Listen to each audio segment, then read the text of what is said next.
So we're going to talk about how to use a Taylor series with non-elementary integrals. So this is like one way that a Taylor series could be useful. So let's say that I have an integral cosine of x squared. So if you just think about this for a moment, think about all the different ways that we could try to integrate this. We might not have the most direct way to integrate this. You could always try playing around with some different trig identities, but for this video, we're going to talk about like another way that you could approach something like this, since you can't integrate it as is you could try using a Taylor series. So you do need to be familiar with some common Taylor series to use this technique. So I'll just go ahead and flash some of the most common Taylor series that you need. So we're talking about cosine of x squared. So really, if I think about the Taylor series for just cosine of x, so the technique here is once you know the Taylor series, you can manipulate the Taylor series. And so specifically what I mean, where I had cosine of x before, now I'm going to replace all those x's with x squared. So we can take our time just to kind of chug through this. So here is my Taylor series, except you'll notice where I had an x before, I've now replaced everything with an x squared. And so after I make that replacement, then it just kind of comes down to playing around with my exponent properties. So I'm going to integrate this Taylor series. And I can do this just going term by term. So if I go through and I integrate this, then I get this series that you see here. And so technically then this gives me a formula, this gives me a structure, i.e. this gives me some way to actually evaluate this integral.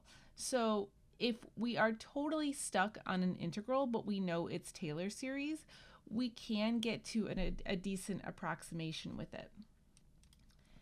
And as we know, so Taylor series, they really like hand in hand go with polynomial approximations. And so I can now just slightly tweak this question and say, well, what if I want to estimate this integral, the same integral from 0 to 1, but with an error less than 0.001? So we actually have everything that we need to do this. So we're just going to look at the terms that we had from before. And so if you're trying to now estimate some sort of integral using a Taylor series, so this error is referring to looking at the last term in your series. So what we're going to do is we're going to evaluate, or I said constants, I mean coefficients, sorry, but we're going to evaluate all the coefficients here. And so if I just take a calculator, so like this coefficient here, this is 1 over 5 times 2, so this is 1/10, right? So that's going to be 0.10. This is going to be 1 over 9 times, what is that, 9 times 24, so on and so forth. So I'm going to have to use a calculator to evaluate all of these. And I'll just tell you, so this coefficient here, so 1 over 13 times 6 factorial. So this is equal to 0.0001 and some other decimals, I just rounded. But this is equal to 0.0001. This is the first term among these coefficients that is less than the error that we're interested in. So this is the term then that we need to stop at. So really anything before this is what I'm going to use then to estimate this series to get that desired error. So the idea then is, so I stop at one term before and I plug in now my 0 to 1. So if I just plug in everything, so this is going to come out to 0.90463. And so that is how you can do an error estimate with this. So obviously you're going to need a calculator. All right, so now let's just do a very similar one. So let's find a polynomial f of x that will get in the given interval with an error of magnitude less than 10 to the negative third. Okay, so I've got this integral here. So I want you to notice that I'm integrating now from 0 to x. So I'm literally just trying to figure out the end of the polynomial that will get me within this magnitude. And so once again, we're going to kind of look at the coefficients to help us do that. But to move through this, the first thing that I've got to think about is, so what Taylor series could I relate to this situation? Because also, just as it is, this once again could be pretty challenging to try to just integrate as is. So if I think through the Taylor series that I know, of course, I can think of the fact that e to the x is one that I do know. It's a pretty simple Taylor series. And so what I can do is where I had an x, now I can replace all those x's with negative t squared. And so now I can relate that to my situation here. So in my Taylor series, I'm now replacing all of those x's with negative t squareds, and then I have to just work this out. So if I work this out, I get that this comes out to 1 minus t squared plus t to the 4th over 2 factorial minus t to the 6th over 3 factorial plus t to the 8 over 4 factorial. So a pattern does eventually establish here. And so that gets me this part of the integral. So to finish this, now I need to multiply everything by t squared.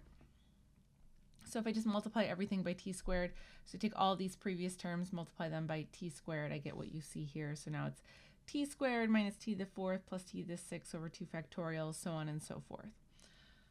Okay, so we can put all that into our integral, and so then we just integrate term by term, which this is a polynomial, right? So it's a nice straightforward thing to integrate. So I'm going to have this 1/3 t cubed minus 1/5 t to the 5th minus 1 over 7 times 2 factorial t to the 7th, so on and so forth. Okay, so the whole thing though is, right, we're supposed to have a polynomial with an error of 10 to the negative 3rd. So now we've got to investigate the coefficients here. So I would actually recommend for you to take a second to, like 1/3 is 0.33, this is too big, 1/5, this is also too big. So take a calculator for a second, just kind of continue the pattern with the coefficients and see if you can determine what coefficient gets us within that error of 10 to the negative 3rd. So you can pause here and give that a try. So if you continue this pattern out, what you will find is that 1 over 13 times 5 factorial, so that comes out to 0.000641 and some change. So this is the first coefficient that is less than 0.001, which is equal to 10 to the negative 3rd. So that is the coefficient that we're looking for, and so we want to stop it one term prior. So the final answer in this case then is going to be x to the 3rd over 3, x to the 5th over 5, x to the 7th over 7 times 2 factorial, minus x to the 9th over 9 times 3 factorial, plus x to the 11th over 11 times 4 factorial. So that's the final answer.